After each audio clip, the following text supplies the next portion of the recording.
Então, mesmo assim, fique plantou lá embaixo, tá? Pois pode precisar, tá? Deus abençoe. Glória a Deus. Pastor Gedimar, por favor. O tempo já passou um pouco. Vou trocar a bateria para não...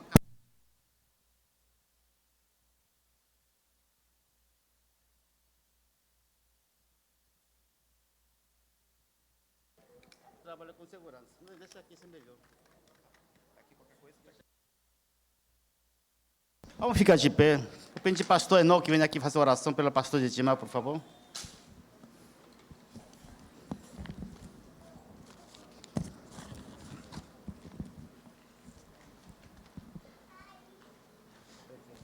Amém. Amém, meu amigo. Aleluia. Você pode estender as mãos para cá, meus queridos? Amém. Vamos orar pelo servo do Senhor. Preparado ele já está, a palavra ele já recebeu. Amém. Agora ele tem uma grande responsabilidade de transmitir aquilo que o Senhor trouxe ao coração dele, para o nosso coração. A voz é dele, mas a palavra é do Senhor. Amém. Oremos. Querido Deus, aqui está o meu amigo, pastor Gedimar, uma pessoa tão amada e tão querida no ministério. Aquele senhor que, no momento mais complicado, talvez, do meu ministério, ele esteve comigo. E eu tenho uma gratidão ao Senhor e também pela vida dele. Pai, eu abençoo o teu filho mais uma vez. E quero pedir, Senhor, que o Senhor fale através dele ao meu coração. E ao coração desta igreja tão amada, desses líderes que estão aqui hoje, tão cheios de expectativas. E sairão daqui cheios das bênçãos do Senhor. Sabemos que o ministério é árduo, mas nós sabemos também que o Senhor é quem nos sustenta. Nós oramos assim agradecidos, em nome de Jesus. Amém. Amém. Obrigado, Enoque. Boa tarde, amados. Boa tarde, amadas. Podem se assentar. Bom, eu estava aqui orando ao Deus que ressuscita os mortos, né? Porque à tarde, missão difícil, o pastor Paulo Kim me deu. Se tivesse rede aqui, né? Acho que estaria todo mundo à vontade para deitar numa rede e poder dormir. Quantos aqui estão com sono, sendo honestos e verdadeiros? Glória a Deus. Você pode dormir, só não pode roncar, tá bom? Para não atrapalhar o irmão que está aí do seu lado. Você está liberado para dormir. Eu espero que você não durma, mas, né, eu sei que à tarde, gente, esse lugar fresquinho, esse banquinho acolchoado, né? Propício a gente dar aquela cochilada. Mas você tem o poder de acordar seu irmão, né, aí com você. Na hora que você vê que ele está cochilando, você dá uma cutucada legal e assim você me ajuda. Depois eu te dou uma ofertinha lá fora, né, pela sua ajuda em acordar quem está aí do seu lado. Mas eu sou o pastor Gedimar, pastoreio há 38 anos uma igreja lá em Santo Antônio. Eu não sei como é que eles me aguentam há 38 anos, mas tenho filhos e filhas espirituais espalhados por vários lugares. Hoje mesmo um irmão aqui falou: pastor, eu voltei para Jesus lá na sua igreja há 13 anos atrás, né?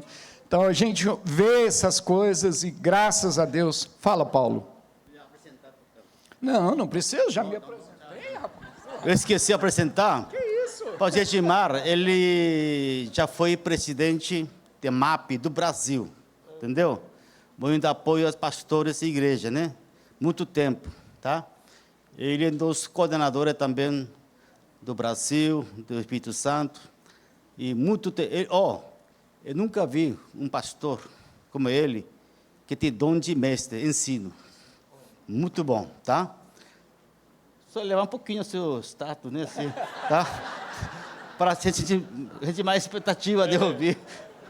Não, é verdade. Quem conhece ele sabe. Porque eu conheço ele 30 anos já, entende?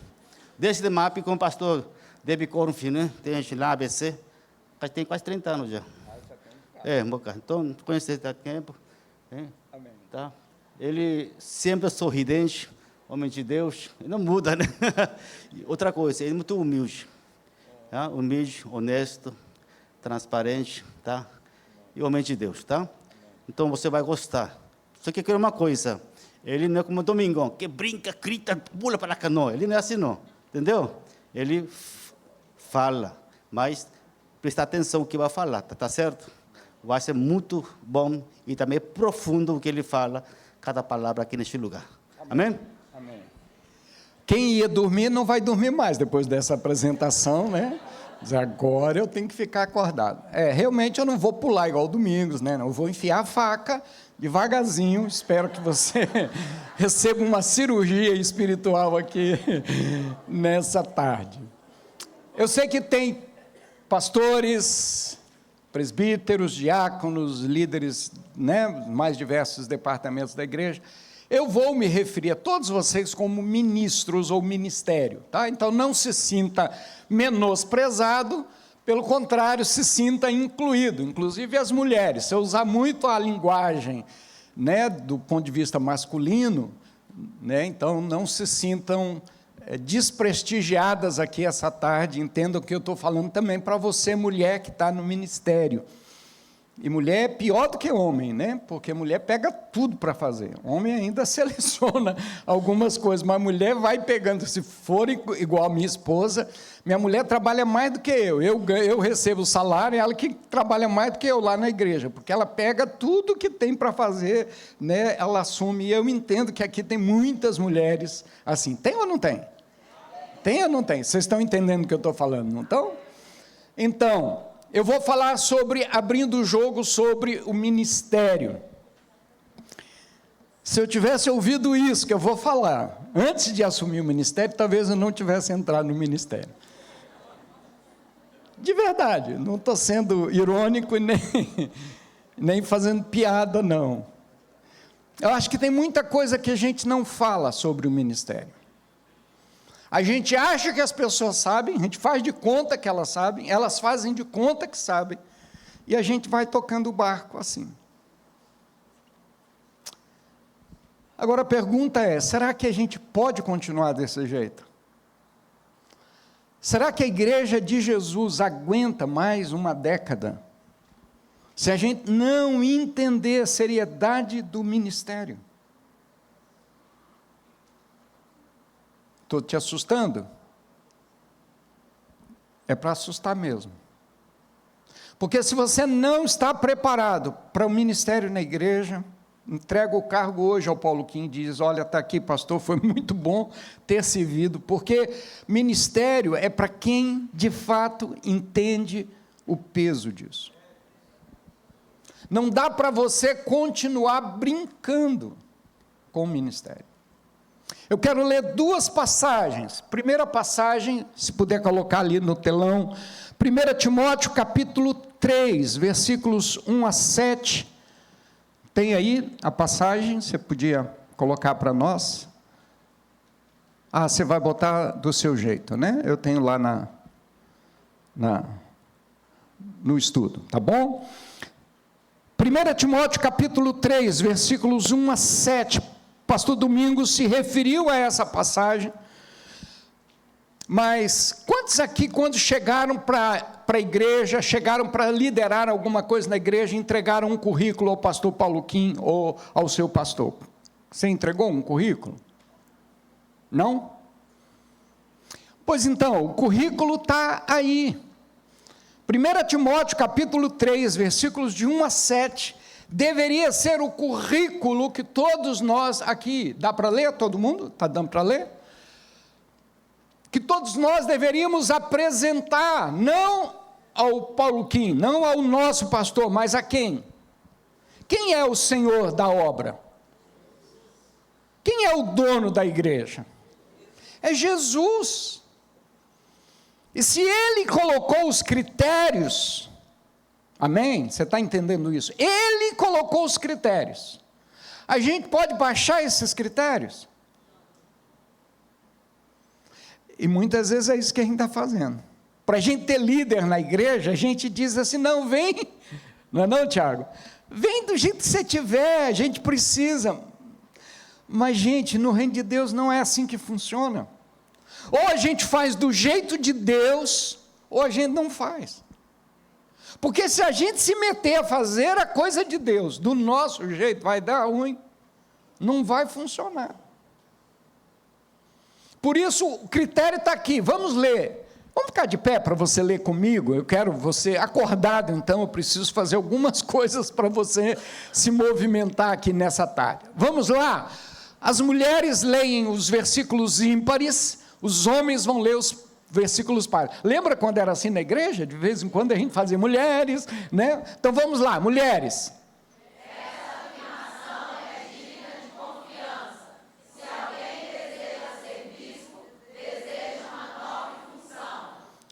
É necessário, pois, que o bispo seja irrepreensível, marido de uma só mulher, moderado, sensato, respeitável, hospitaleiro e apto para ensinar. Não deve ser apegado ao vinho, nem violento, mas sim amável, pacífico e não apegado ao dinheiro. Ele deve governar bem sua própria família, tendo os filhos sujeitos a ele, com toda a dignidade.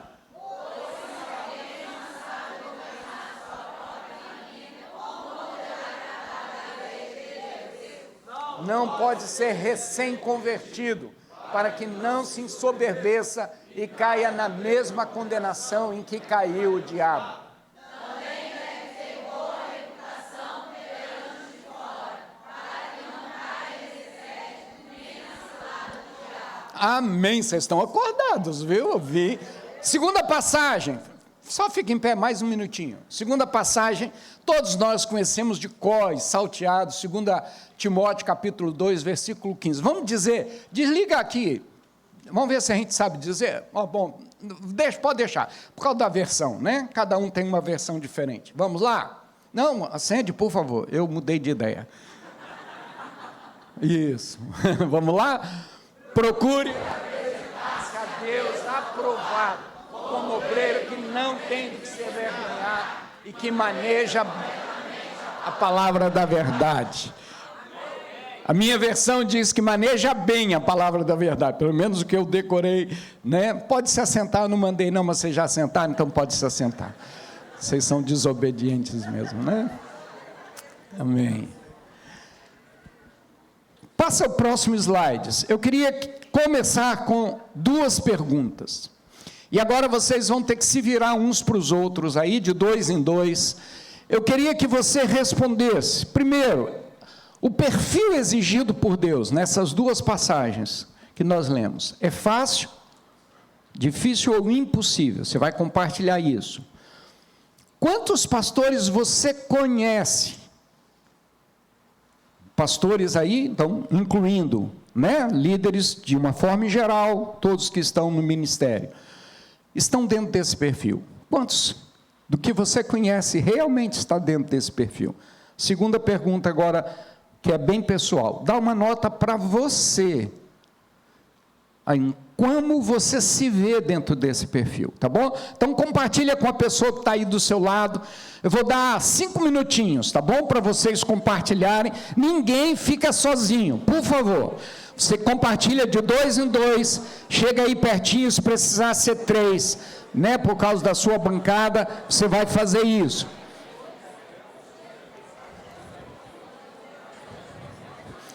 Primeira, é se esse perfil que Deus está exigindo é fácil, difícil ou impossível.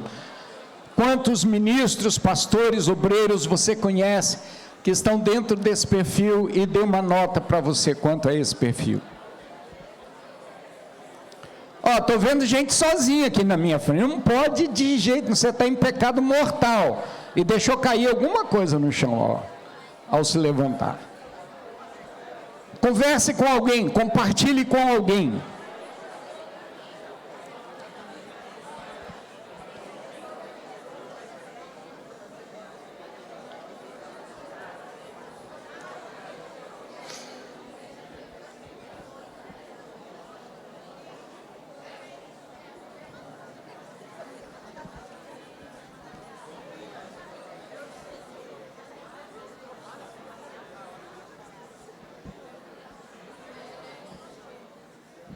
Já acabou o papo?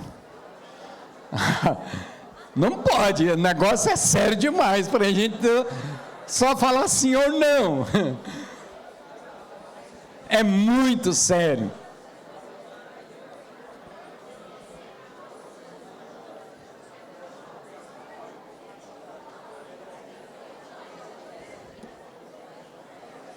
Ah, pediram a passagem de volta, né, para vocês verem. Tá bom.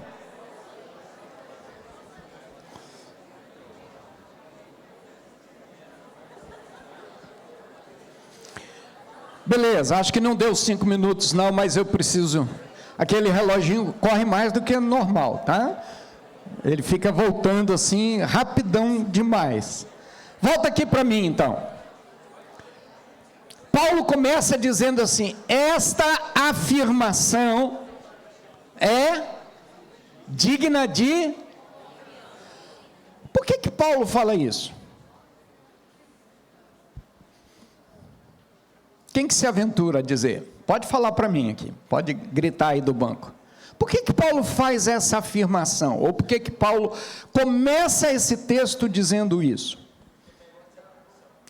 Ah, merece atenção. Que mais? Nada? Por que Paulo diz isso? Esta afirmação é digna de confiança.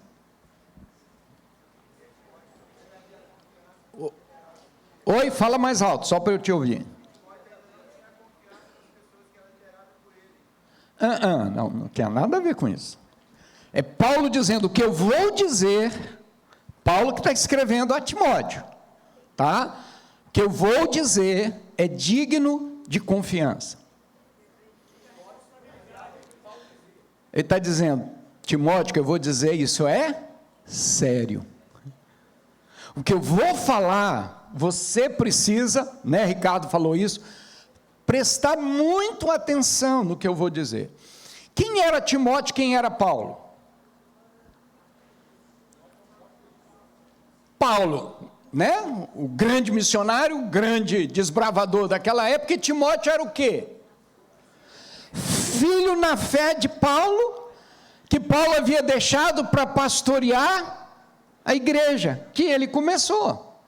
Então, quando Paulo sai, deixa Timóteo à frente, um pastor iniciando o seu ministério, Paulo diz: Timóteo, deixa eu te falar um negócio sério, cara. Deixa eu te falar um negócio que você precisa prestar atenção no que eu vou falar. Você vai levantar obreiros, você vai levantar pessoas na igreja. Isso é coisa séria. Não faça isso como se você estivesse vendendo na feira, para quem oferece mais. Ele está dizendo: o que eu vou falar é tão sério, você deveria prestar atenção àquilo que eu vou falar, Timóteo. Eu imagino que Timóteo, ao ler a carta que Paulo escreve, com essa frase no início, ele diz: opa, pegou caneta, pegou marca-texto e diz: eu preciso marcar, igual eu fiz ali. Isso aqui que Paulo está dizendo é algo muito sério. Mas quantos já ouviram um sermão, uma mensagem, um estudo nessa passagem? Quantos já ouviram? Umas mãozinhas levantadas. A gente não ouve isso. Sabe por quê? Porque isso aqui não dá ibope. Isso aqui não enche a igreja. Isso não traz gente para trabalhar. Pelo contrário. Espanta, faz a gente ficar de olho arregalado. Mas Paulo está dizendo: levem a sério o que eu estou dizendo, levem a sério o que eu estou escrevendo, leve a sério aquilo que eu vou falar, porque isso aqui é algo que pode colocar tudo a perder ou tudo a ganhar. Sua igreja vai funcionar bem ou vai funcionar mal, se você levar a sério o que está aqui. Pode ir lá para a introdução, querido. Você tem isso aí na apostila também. Esse trecho, todo esse trecho de 1 Timóteo capítulo 3, os comentaristas o chamam de os atributos da liderança. Quando eu falei do currículo, esse deveria ser o currículo que a gente deveria apresentar. Pastor Paulo Quinto, estou aqui para trabalhar, porque eu sou marido de uma só mulher, hospitaleiro, né? Sou afetuoso ao falar. Esse é o currículo. Esses são os atributos que mudam a vida de uma igreja. É isso que faz uma igreja funcionar bem ou funcionar mal. Vocês estão entendendo o que eu estou falando, apesar do sono aí? Estão conseguindo entender a seriedade do que Paulo vai colocar, do que Paulo está estabelecendo para Timóteo, um jovem pastor assumindo uma nova igreja, né? Uma igreja recente, uma igreja que estava sendo formada. E Paulo diz: Timóteo, presta atenção no tipo de liderança que você vai estabelecer. O que você vai fazer, levantando pessoas, pode colocar tudo a perder se você não tiver as pessoas certas. Se você não tiver as pessoas com o tipo de currículo certo, de atributo certo, alguma coisa não vai funcionar. Eu disse que essa é a mensagem que a gente não quer pregar. Esse é um tipo de mensagem que eu não gosto de pregar. Mas eu entendo, gente, que hoje, e desculpa eu falar assim, não sou juiz de ninguém, obviamente, mal eu consigo julgar a mim mesmo. Mas quando eu olho para a igreja, e olha que eu tenho, né, tido oportunidades, Paulo Kim falou do papel que eu exerço a nível nacional, quando eu olho para o estado da igreja, eu não estou me referindo a uma denominação, nem, né, a uma igreja local, estou falando de como a igreja está, dá medo na gente. Essa semana, vocês viram a polêmica de uma menina chamada Aimee, cantou uma canção sobre o evangelho hipócrita, e que bafafá isso gerou. Porque alguém tem coragem de falar algumas verdades que a gente não quer ouvir, que nós não estamos preparados para receber. E eu choro pela igreja, porque eu amo a igreja, eu amo pastores, eu amo você, líder, que se dedica, que se esforça, que faz o melhor que você pode, que dá o melhor que você tem.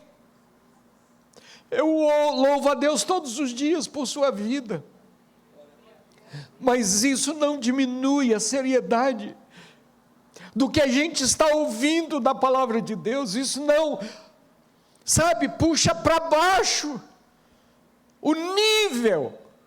Pelo contrário, isso deveria elevar o nível para nós e dizer: eu quero ser esse tipo de obreiro, eu quero ser esse tipo de gente. E eu falo isso nessa tarde para você, não para você desanimar, mas para você se encher de coragem e dizer: Deus, o que precisar mudar na minha vida, muda, Deus. Quantos dão liberdade para Deus fazer isso? Você sabe que Ele nem precisa da sua liberdade, mas Deus é cavalheiro, e Ele bate a porta do nosso coração, e Ele diz: aquele que abrir. Porque Deus é assim. Deus não precisaria da nossa autorização para mexer no nosso caráter, para mexer na nossa vida. Ele é Deus. Foi Ele quem te criou do jeito que você é. Ele colocou em você a imagem e semelhança dEle, e te fez para ser filho e filha dEle. Então Ele não precisaria, mas Ele diz: filho, você deixa eu acertar umas coisinhas que talvez estão meio fora do lugar, que se desconfiguraram. A gente usa PowerPoint, né? E uma das coisas que é horrível com PowerPoint é que quando você faz o PowerPoint no seu computador, com a fonte que você usa, e você leva aquele PowerPoint né, para outro computador, desconfigura tudo. Agora, existe uma forma de fazer isso, eu descobri recentemente, que não desconfigura. Mas quando Deus te criou, veio o pecado, e o pecado fez o quê? Desconfigurou. É um vírus que entrou na gente, chamado pecado, e que diz, Deus te fez santa, deixa eu dar um pouquinho de tempero na sua vida, e mudar, Deus te fez bonzinho demais, deixa eu te fazer um pouquinho, né, irado. Eu estou falando das minhas coisas, né? Não estou falando de você, estou falando de mim.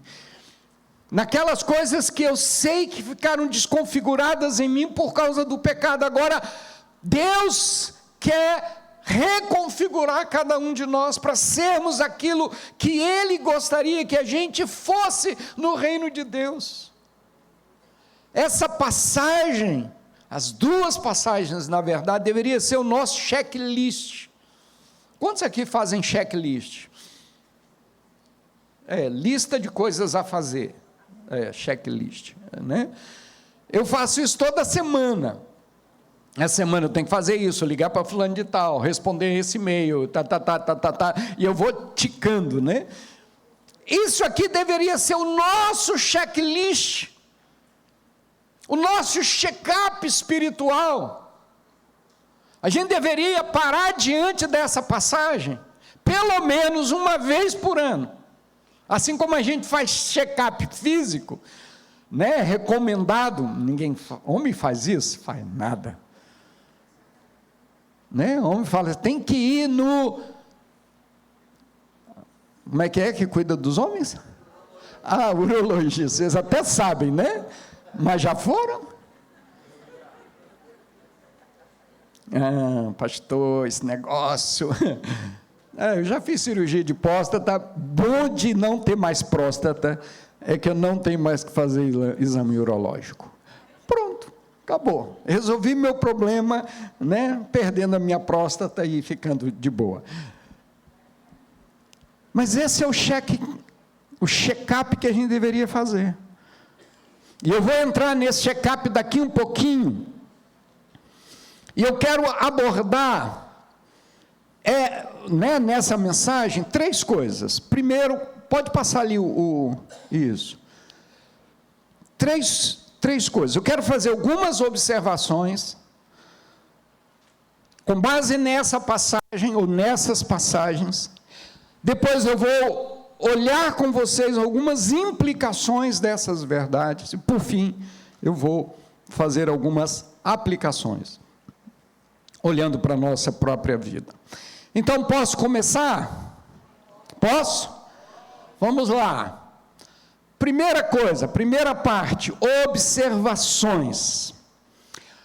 Primeira observação, você pode ler comigo bem forte. Vamos lá? Ninguém...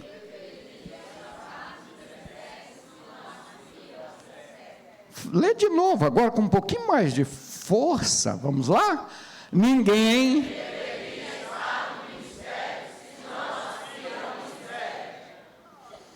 Paulo começa dizendo assim, se alguém aspira ou deseja. Na igreja a gente tem os chamados e nós temos os empurrados.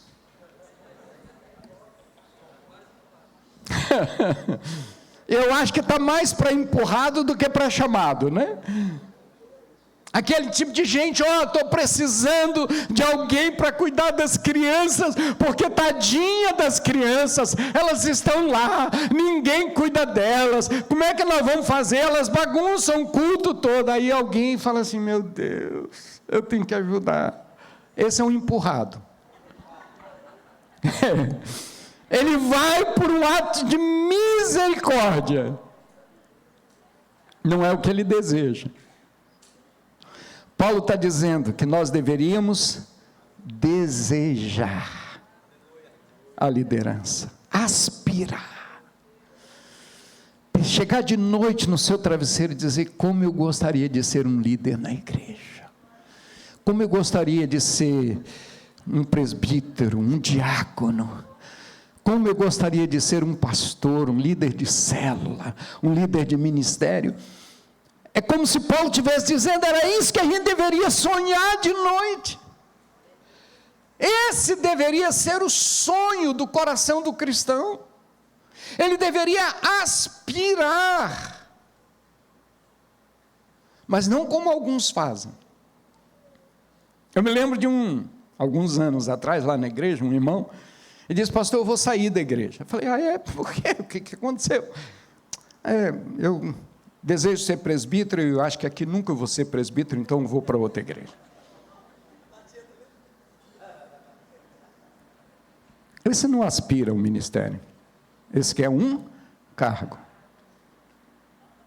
Porque se você aspira, mesmo que o pastor Paulo que não deixe você fazer, você vai fazer.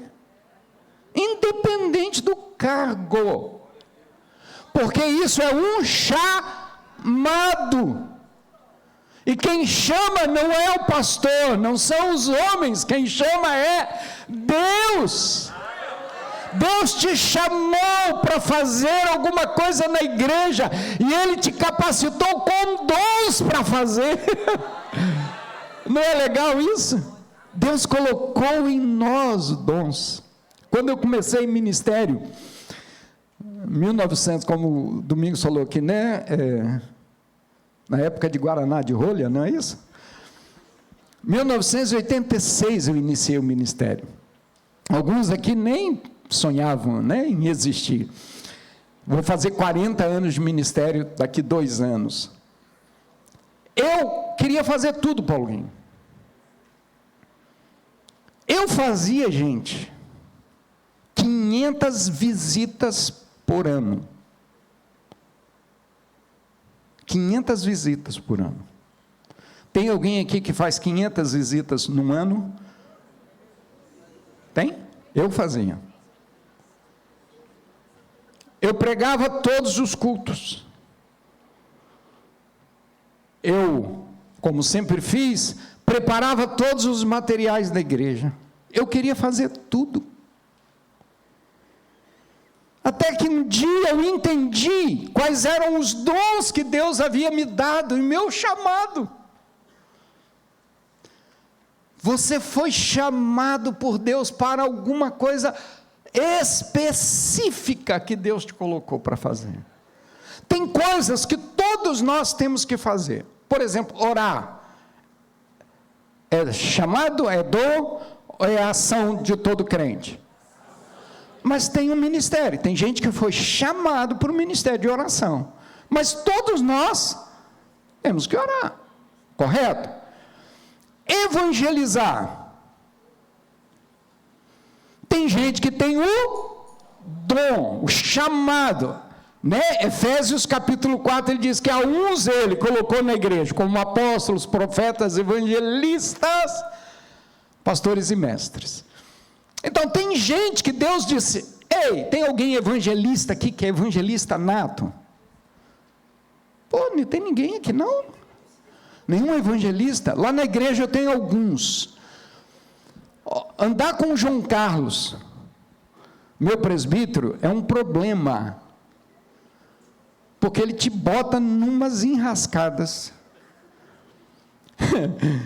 A gente tem casa, eu tenho casa em Praia Grande, ele também tem. Aí de vez em quando a gente está lá na praia e tal, aí passa o vendedor de picolé. Acabou.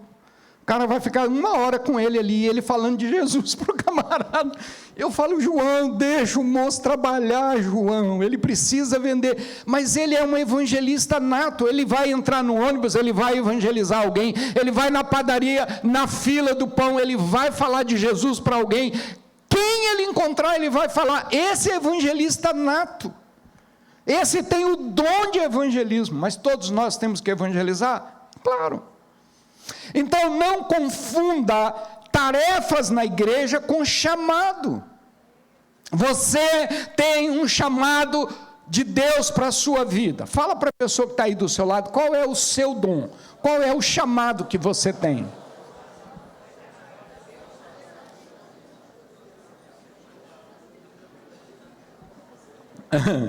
Qual é o seu chamado?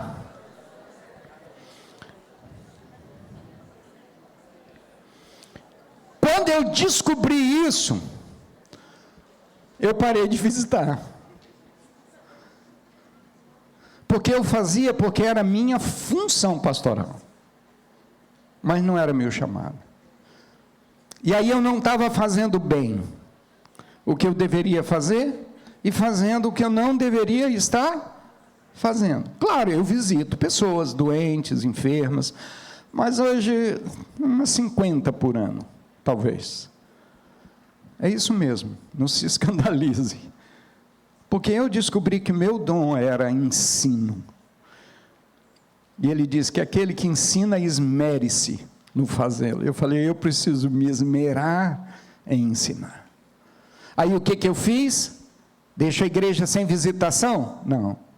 Descobri alguém cujo chamado dele, viu, Tiago? Era visitação. Ele amava visitar. Eu chamei, vem cá, meu filho, você quer trabalhar na igreja? Você quer visitar? Ele falou, pastor, eu quero. Ungimos ele, estabelecemos ele, e sabe, ele fazia 10, 15 visitas por dia, com a maior alegria do coração dele. Depois nós ordenamos ele pastor, aos 70 ele jubilou-se, já está aí com uns 70 e lá vai, e agora ele está com Alzheimer, mas aquele homem amava visitar. Só que eu arrumei um problema, é que eu comecei a ficar com um pouquinho de ciúme dele. Porque as pessoas... o pastor João Lopes foi lá na minha casa. Eu falei, quem te alimenta aqui todo domingo sou eu, e você não fala nada? Só porque ele foi na sua casa, orou com você, leu um versículo da Bíblia, e eu tinha que entender isso, de que eu ia perder um pouquinho do lugar no coração daqueles irmãos, porque eu comecei a liberar outros irmãos na igreja, para fazer outras coisas. Foi a melhor coisa que eu fiz, porque eu entendi o que eu fui criado para fazer, e Deus começou a levantar outras pessoas para fazerem o que eu não tinha chamado para fazer, e a igreja prospera assim.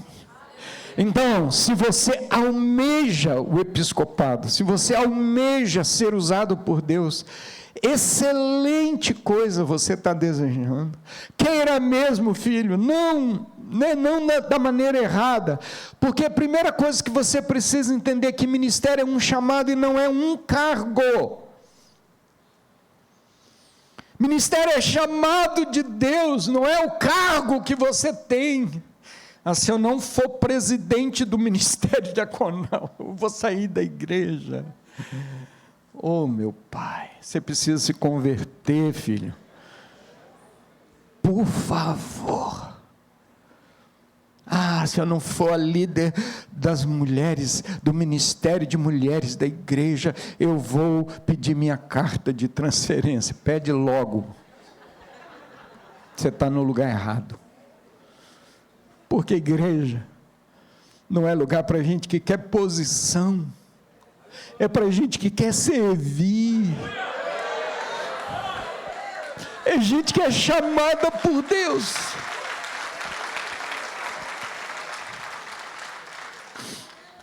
Um cargo você pode fazer por merecer, não é verdade? Enoque, que trabalhou no Silvio Santos muitos anos, baú da felicidade, tinha metas, não tinha? Quando você trabalhava, os caras tinham que vender. Então, eles subiam na carreira conforme mereciam. No reino de Deus não é por mérito, não é por merecer, é por chamado. É por aquilo que Deus te capacita para fazer. Então faça, se Deus mandou, faça, sabe por quê? Ele vai cobrar. Ele vai te pedir contas dos dons que Ele te deu. Não tem lá a parábola dos talentos? A uns Ele deu 5, a outro Ele deu 2, a outra Ele deu. que aconteceu no final da história?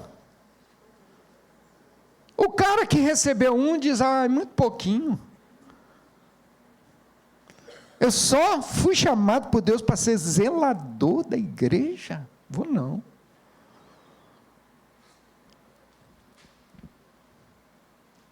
Enterra o talento. Porque até para ser zelador tem que ter talento. Porque aguentar as buchas dos irmãos.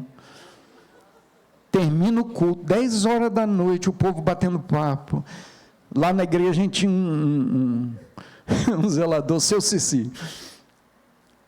Terminava o culto, ele já ia pagando. Tchau. Diz, gente, vocês podem dormir a hora que vocês quiserem. Eu só posso dormir depois que vocês forem embora. Então, por favor, né? Vamos conversar lá fora. Deixa. Mas pensa num homem disponível para servir, que não tinha tempo ruim. Aquele tinha dom de zelador. Não fazia porque recebia salário. Ele fazia porque ele tinha o dom de servir ao corpo de Cristo e à igreja. Dormia o culto todinho, tadinho. E às vezes eu dava um susto nele na hora do culto. Assim. Ele acordava assim, meio sem saber o que estava acontecendo. Só para ele dizer, então não dorme aqui não, que eu vou te acordar. Tá? Então, mas era um homem que tinha um coração, morava na igreja. Sabe, estava disponível para o reino de Deus. Então, não é cargo, é, sabe, chamado. Então não fique lutando por posições, não fique lutando, né, um posto que você quer alcançar. Igual esse irmão do presbitério que eu falei, né? Ele queria ser presbítero na igreja. Então, como eu não vou alcançar esse posto, eu vou para outro lugar, porque lá eu acho que eu vou alcançar esse posto. Não é posto, é serviço, é chamado. Então comece a exercer. Você não tem o cargo, não, mas tem o chamado de Deus, começa a fazer. Pastor, eu vou passar aqui umas 2 dias à tarde da igreja, que eu quero limpar os bancos da igreja. O senhor me permite? Você vai proibir, Paulo? Aí, faça. Se o seu dom é servir, claro que eu estou usando um exemplo muito esdrúxulo, né? Mas quem sabe você está preocupado com os velhinhos que estão sumidos da igreja. E diz, Deus, eu queria visitar os velhinhos da igreja. Começa a visitar. Você não precisa de, sabe, posição de mãos e sabe, receber um salário da igreja para fazer isso. Não, vai lá e faça o que Deus te chamou para fazer, amado. Cumpre o teu ministério, cumpre o teu chamado. Outra coisa que a gente precisa entender é que ministério é algo pelo qual morrer, e não algo pelo qual simplesmente viver. Essa é uma frase famosa, né? Não sei se foi Martin Luther King, eu acho que foi ele. Ele disse assim, que todos nós temos que ter, não uma causa pela qual viver, mas uma causa pela qual morrer. E eu morro pelo ministério, se for preciso, para cumprir o chamado de Deus na minha vida. Diferente do Domingos, eu não quero morrer no púlpito, gente. Eu imagino o trauma para a igreja. Eu não quero morrer no púlpito. Você não quer também não, né, Paulo Quem? De jeito nenhum. Imagina você estar aqui pregando e bum, pronto, os irmãos vão, eu nunca mais volto nessa igreja, porque quando eu entrar lá, vou ver Paulo Kim caindo lá no púlpito. Não, ninguém quer isso. Eu não quero morrer no púlpito, mas eu vou morrer servindo a Deus. Porque eu tenho uma causa pela qual morrer. Eu sei o que Deus me chamou para fazer, e eu vou morrer fazendo isso. Deus, não estou brincando não, Deus não quer morrer no púlpito, não, então só me dá um jeito aí, me livra dessa, né? Então, a gente precisa disso, saber que ministério é algo que você precisa aspirar, e que ninguém deveria estar no ministério se não deseja. Não estou terminando, tá? Eu tenho ainda 38 minutos para a primeira parte, mas eu queria que você fechasse os seus olhos agora. Não para dormir, mas para orar. É um perigo quando a gente manda, né, 3 horas da tarde, alguém fecha o olho para orar e o cara nunca mais acorda da oração. Nossa, irmão, ora muito, não é porque ele caiu no sono, né? Então, feche os seus olhos. O que Deus te chamou para fazer que você não está fazendo? E o que Deus não te chamou para fazer que você está fazendo? E que você precisa dizer: Deus, me ajuda a arrumar alguém a quem eu possa delegar essa função. E comece a orar por isso, porque tem alguém chamado. Se é para fazer, tem alguém chamado para fazer. E se não é seu chamado, você está no lugar errado e você não está cumprindo o propósito de Deus na sua vida. Ora a Deus.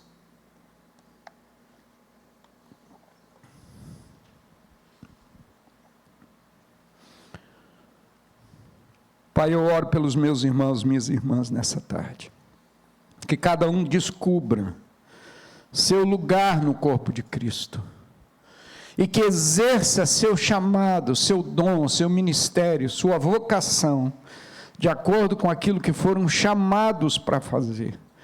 Que nós, como pastores e líderes da igreja, possamos ajudar os irmãos a descobrirem os seus dons, a descobrirem os seus ministérios, e ajudá-los a crescerem para que possam servir com capricho, com dedicação, com zelo, na área que o Senhor chamou cada um deles, Pai.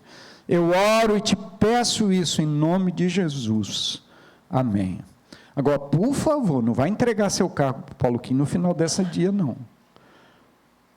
Tá bom? Senão ele me mata depois de dizer: gente, mas nunca mais te levo para pregar lá na igreja. Faz o que eu falei. Se você acha que está no lugar que você não deveria estar, não larga. Começa a investir em alguém que tem o chamado e delega para essa pessoa. Diz: olha, eu estou saindo, mas tem outro entrando. Não leva problema para o Paulo Kim, leva solução. Estou falando Paulo Kim porque ele é o pastor presidente, mas seu pastor deve estar aqui também. Então, não leve problema para ele. Teve um final de ano lá na igreja que eu tive uma situação horrível. Todo mundo chegava e falava: pastor, não vou continuar. Pastor, não vou continuar. Ei, espera aí, gente. Não é assim que a coisa funciona, não. Você não vai continuar, mas quem vai ficar no seu lugar? Então, você me dá um jeito. Arruma alguém que vai ficar no seu lugar. Porque se só me entregar o problema, o abacaxi na minha mão para eu resolver, não vou, não. Então, você vai lá e procura alguém que vai assumir o seu lugar. Porque se é algo que precisa ser feito, Deus tem alguém para fazer. Você só estava impedindo esse alguém, talvez ficando lá naquele lugar. Mas Deus tem e Deus vai levantar. Amém? Pastores, não me matem, tá? Me perdoa aí se os irmãos começarem a mudar de posição dentro da igreja. Indo para o chamado, você vai estar feliz da vida, eu tenho certeza disso. Segunda verdade, ainda nas observações. Segunda verdade é que ninguém deveria estar no ministério se não deseja pagar o preço do ministério. Vamos ler isso juntos bem forte. Agora você tem que ler com muita força mesmo, porque o negócio é sério. Vamos lá? Ninguém...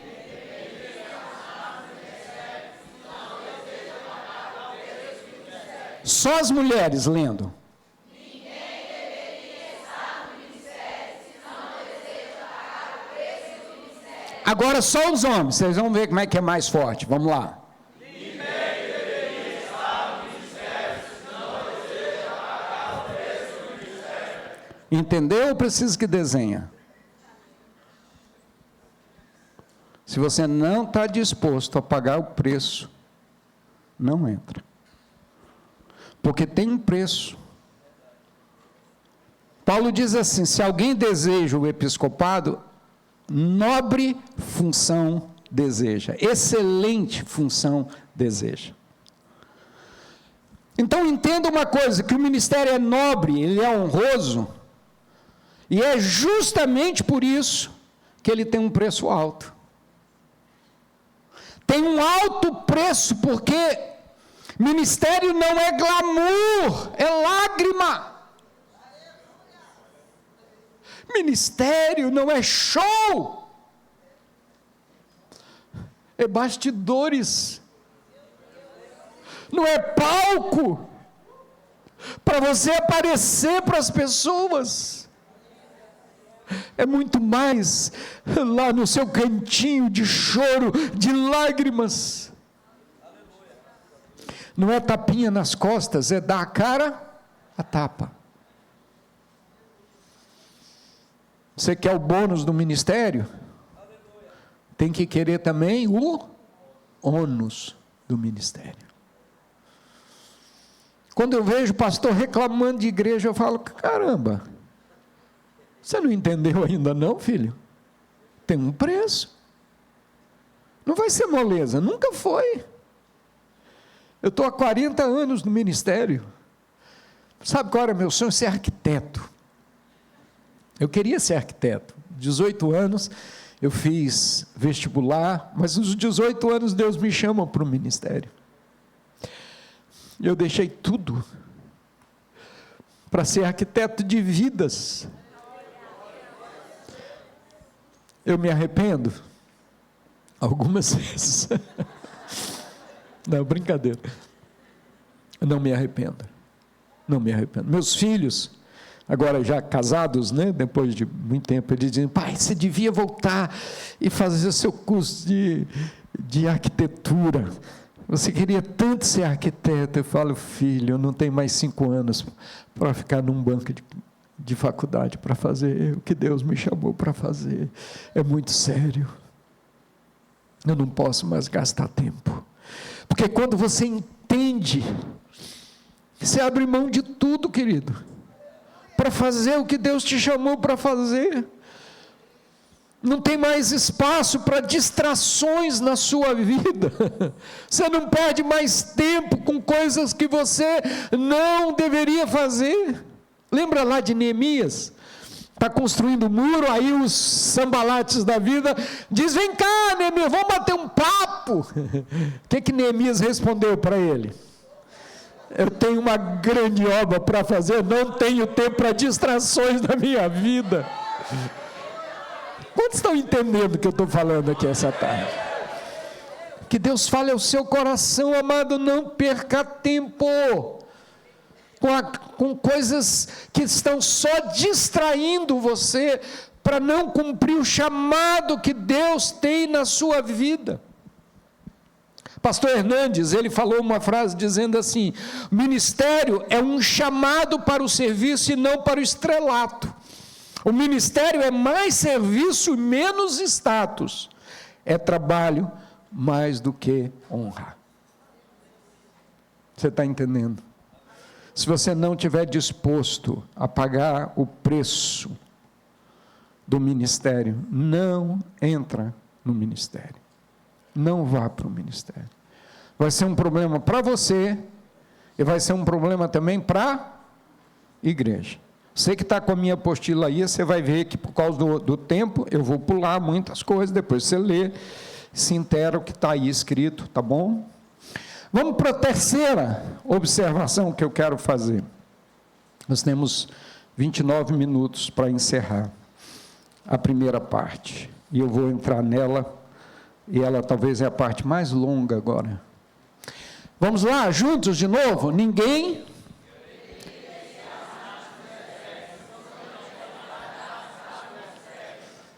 Ai, agora a coisa pega. Ninguém deveria estar no ministério se não tem as qualidades para o ministério. E aí Paulo diz assim, é necessário. A gente pode pular isso aí? A gente pode dizer assim, é opcional, porque é assim que a gente está fazendo. É opcional que quem venha para o ministério tenha essas qualidades. Quantas qualidades aparecem aí na sua Bíblia? Depois você dá uma contada. Na versão que eu estou usando, que é a versão da NVI, Paulo destaca 17 qualidades. Uau! 17 qualidades. Bom, eu sou pastor de pastores, levanto muitos pastores, né, na igreja que eu sirvo hoje, que é a Igreja Ágape. Fui pastor presbiteriano durante 15 anos da minha vida. E quando a gente vai avaliar um obreiro, para aprová-lo ou não para o ministério, geralmente tem a ver com um teste teológico que você faz, ou seja, a gente quer ver a capacidade acadêmica dele. Se ele sabe teologia, se ele conhece os reformadores, se ele sabe, né, a teologia da igreja, e tá. Outra avaliação é se ele sabe pregar. É isso? Faz lá um sermão de prova. Eu fiz meu sermão de prova em dezembro de 1985. Um dos pastores que estava lá na avaliação disse que eu passei o lenço na testa 59 vezes. Tão nervoso que eu estava.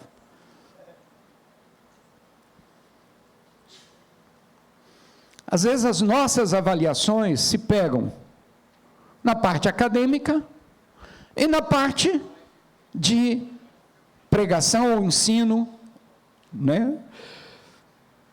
Mas quando a gente chega nesses pontos, quando é que a gente chega nessas qualidades? Quando é que a gente, ao avaliar alguém, avaliar um obreiro para a igreja, avaliar um pastor novo, a gente deveria pegar essa passagem de 1 Timóteo e dizer, então vem lá, irmão, vem cá. Primeiro item, você é irrepreensível. O que é ser irrepreensível? Fala para mim. Falem para mim, pode falar, mesmo que estiver errado, pode falar. Vocês estão lendo a apostila, tudo bem, não tem problema. Mas o que é ser uma pessoa irrepreensível? É aquele tipo de gente que tem muito a ser elogiado e pouco a ser criticado. Quando você olha para a vida de alguém, nossa, aquele irmão é uma bênção, mas aí você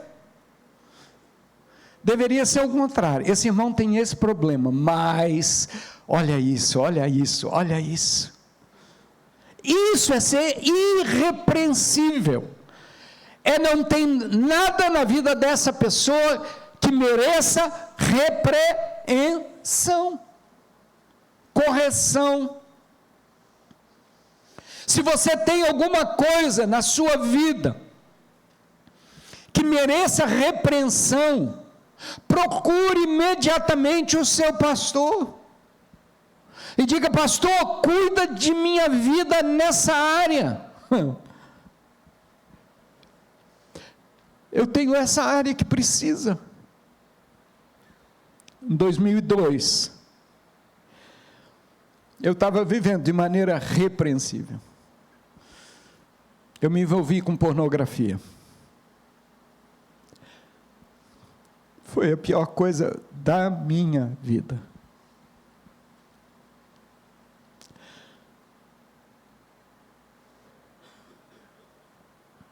Primeira coisa que eu fiz, chamei os pastores da igreja e disse, eu preciso ser cuidado por vocês. Fiquei 2 meses afastado do ministério, sendo cuidado diariamente por eles.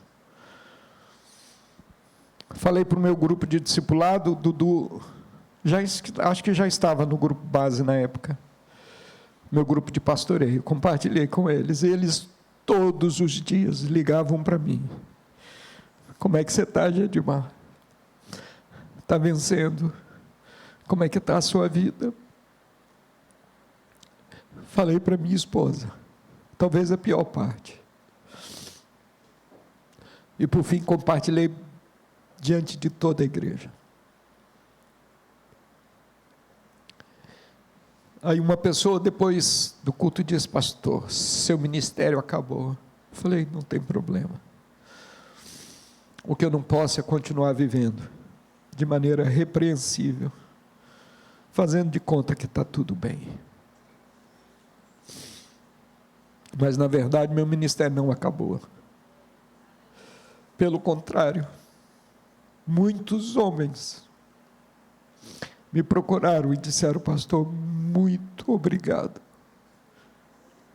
por você revelar a sua fraqueza.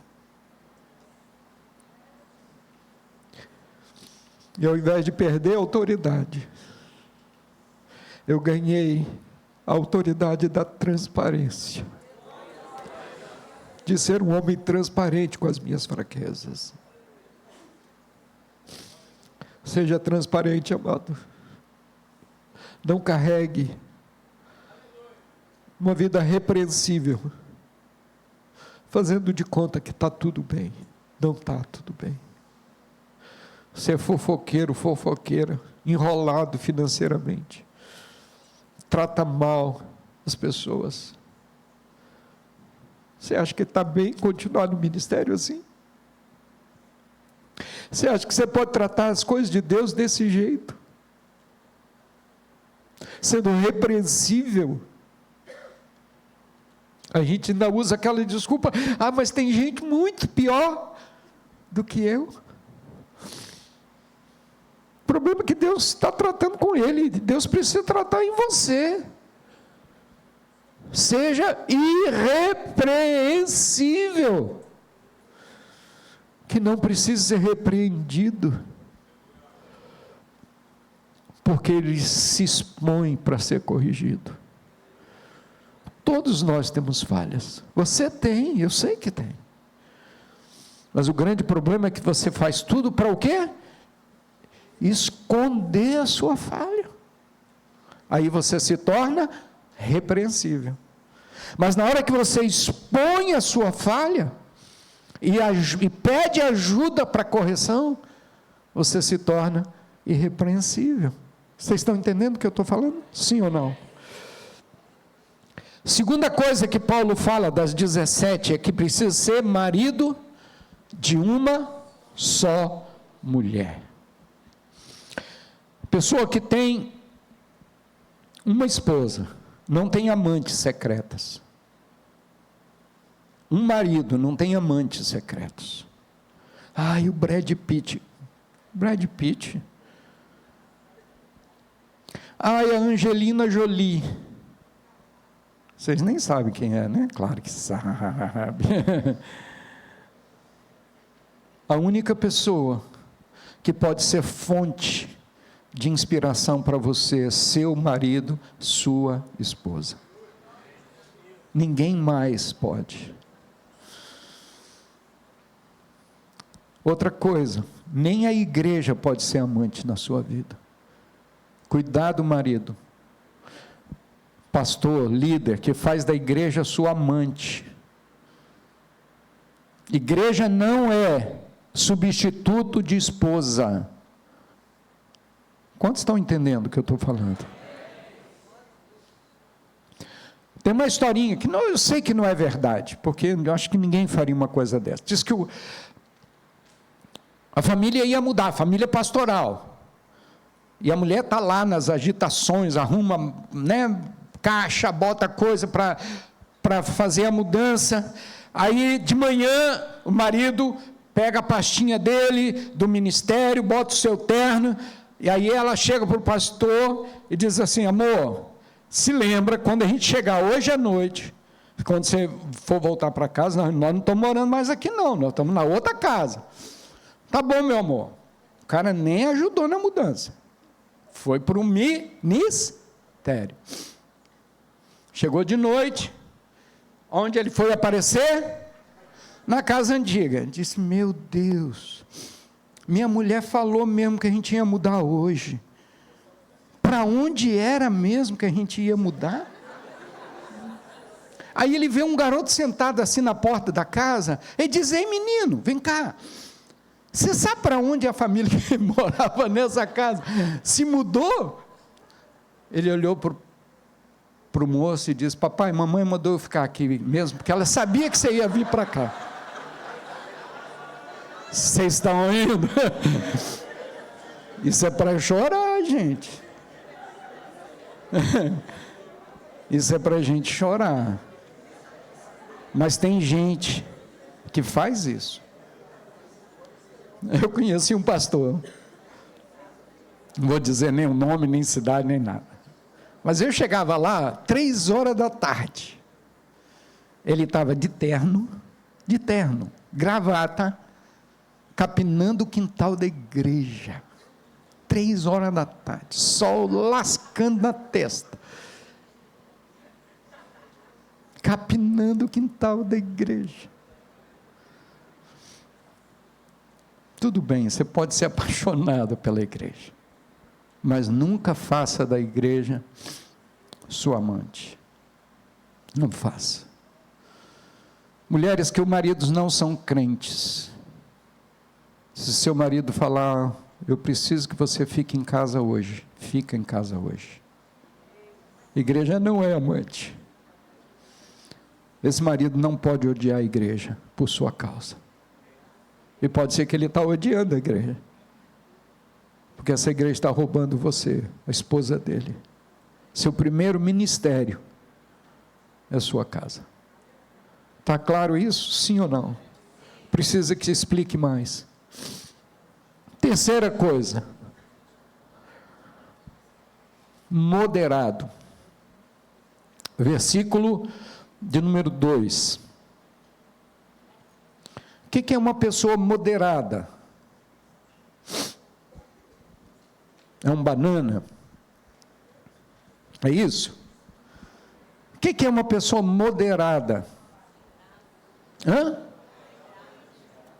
Não, equilibrado. Joia, o que mais? Limite. Que coloca limite e deixa, né, claro os limites que ele tem, né? Que tem domínio próprio. Pessoa moderada é aquela pessoa não desequilibrada. Eu já fui desequilibrado. Às vezes eu me irava com tanta facilidade. Uma vez eu estava no camping do Siri, a gente ia todos os anos, durante 25 anos a gente ia para lá, todas as férias. A gente saía um dia para almoçar, a gente almoçava na Lagoa do Siri, tinha um restaurante que a gente gostava de almoçar ali, paramos o carro, né, fomos almoçar. Quando a gente voltou, tinha um carro na frente do meu carro, e bloqueando a passagem, não deixava meu carro sair. Aí a gente, né, com toda a espiritualidade do mundo, aí dei aquela buzinadinha assim, bem de leve, papá. Ninguém apareceu. A espiritualidade foi indo embora e a carnalidade foi entrando.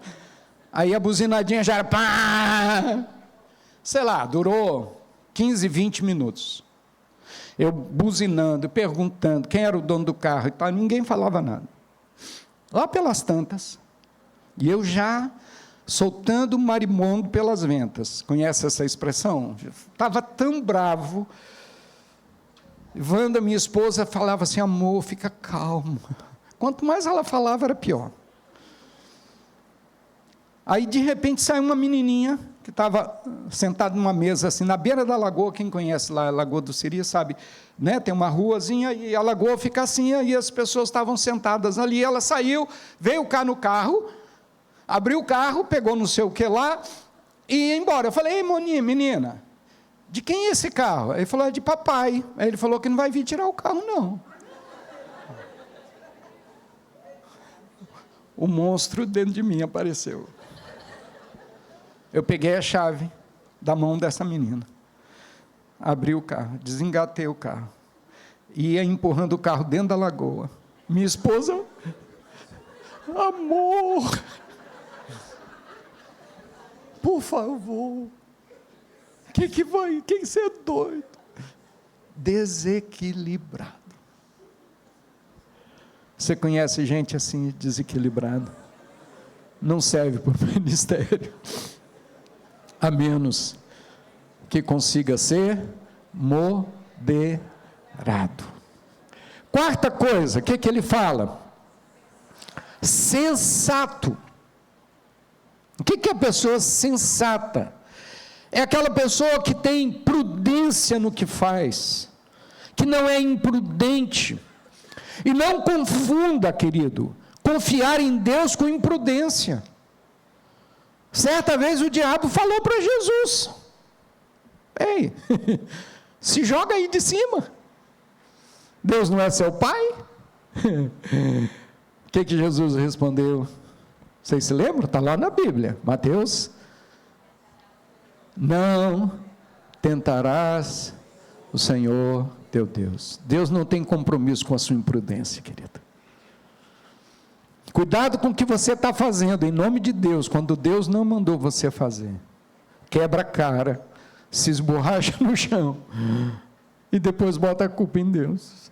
Ah, Deus, por que você deixou? Mas Deus está falando, eu não tenho nada a ver com isso. Foi a sua imprudência. Foi a sua falta de limites, falta de entender aquilo que você precisa. A pessoa insensata, ela trata o erro dos outros, mas não trata o erro dela. Ela não trata os seus próprios erros. Ela quer resolver a vida de todo mundo, mas não resolve sua própria vida. Quinta coisa, respeitável, digno de respeito. Vocês são casados, marido e mulher, aqui na frente? Você respeita sua mulher?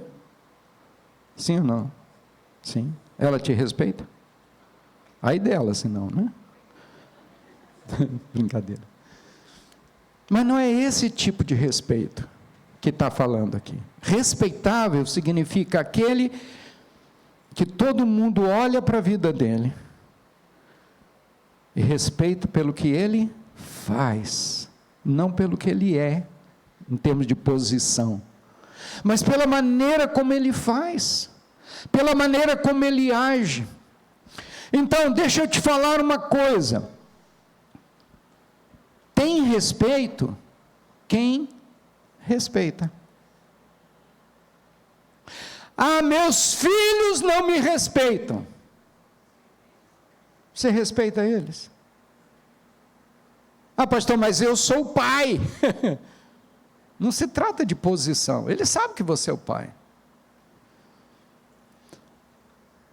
Craig Hill conta uma história de que uma vez eles estavam numa lanchonete. Craig Hill é o autor dos livros de Casados para Sempre, né? E ele conta essa história dizendo que ele estava num restaurante com o filho, uma lanchonete. Ele pediu um lanche para todo mundo. Aí ele pediu um lanche para ele, para o filho pequeno, filho, sei lá, não lembro a idade do filho, mas menos de 10 anos. Aí o lanche chegou, ele foi lá e cortou o lanche do filho no meio. O filho ficou tão chateado. Brigou, fez pirraça. E ele brigando, e ele obrigando o filho a pegar aquele sanduíche, você tem que pegar, e não sei o que. Aí o Espírito Santo fala lá dentro do coração dele: pede perdão ao seu filho. E ele brigou com Deus. Fala, como Deus? Olha o que ele está fazendo. Pede perdão ao seu filho. Você não respeitou o que seu filho queria. Ele queria comer o sanduíche inteiro. Será que ele não podia? E aí a frase que o Craig Hill usa é: você não precisa estar errado para se arrepender. Só tem respeito quem dá respeito, gente. Então não exija respeito da sua esposa se você não respeite a ela. Não exige respeito dos seus filhos se você não os respeita. da vizinhança se você não os respeita. Não é posição, é comportamento. Nós temos 8 minutos. Eu queria que você novamente sentasse com a sua duplinha aí para compartilhar. O que mais falou o seu coração até agora? Nós temos 8 minutos, a gente vai descer, vai ter um intervalinho, tem café lá embaixo, 20 minutos de intervalo. Então compartilha com quem está aí do seu lado. O que Deus mais falou ao seu coração até agora, do que você ouviu e como você pretende aplicar isso na sua vida.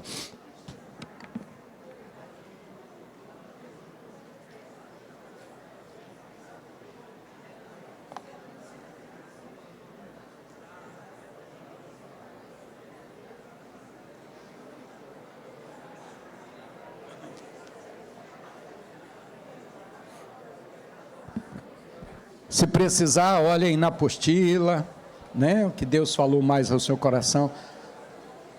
Ninguém sozinho. Meu amado, você está sozinho? Alguém que estava aí saiu? Está sozinho? Então se junta a essa duplinha aqui, ó, do seu lado aí, se junta a eles. Ninguém fica sozinho.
Ó, gente, não me enrola não, tá? Eu estou vendo vocês, se não estão compartilhando, o negócio vai ficar feio. Compartilha. O que Deus mais falou ao seu coração?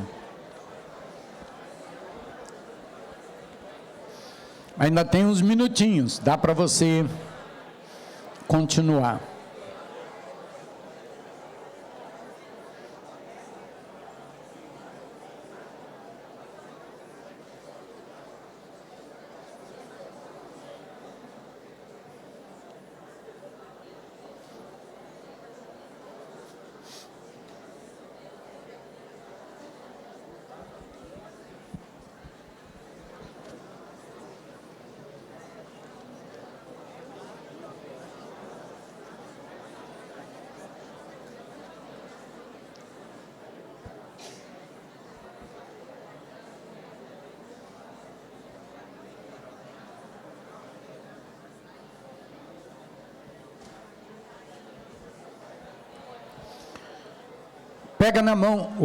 Pega na mão dessa pessoa, ora com ela, deixa ela orar por você, você ora por ela, encerra esse minutinho em oração diante de Deus, e depois que você orar, você está liberado para o café, vai voltar aqui às 16h20, eu acho.